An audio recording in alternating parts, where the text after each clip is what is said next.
Also why it's so important to make sure that your portfolio that you're building is a mix of short-term plays and long-term plays. The Inevitable portfolio makes up majority long-term plays because we're looking at the next 25 years here with this portfolio to really expand and grow with the new financial system. I guess that's just me trying to tell you, think long-term about these things, and the short-term kind of ups and downs won't play any role in your emotions. Because we're building these assets in our portfolios that have structural demand. Like, in order for the whole economy to grow, these cryptos, these companies have to grow in order for that to happen. And the other way around, in order for it to happen, these assets have to be involved. And that's just a way better way to look at it rather than saying, okay, how am I going to get 100x in the next month?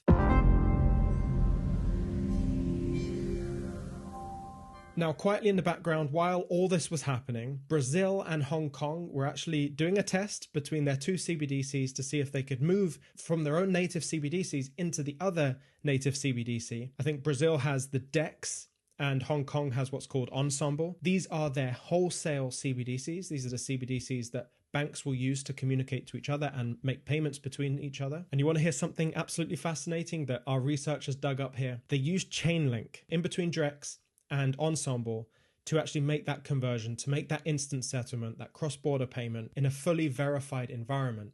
It was Chainlink that provided the infrastructure to do that. And this is really important because this is one of the first proofs that CBDCs will be able to interact with each other. And there will be a technology in between, or maybe a series of different technologies that will help facilitate that transfer. And the fact that Chainlink was that connector is a really, really big deal because it's just become the bridge layer between traditional finance and programmable money. And that's why I'm very excited to say that Chainlink has now moved from our watch list into our pending stage of this whole process. If you don't know, when we're adding assets into the Inevitable portfolio, there are 3 stages. The first stage is the watch list. The second stage is pending.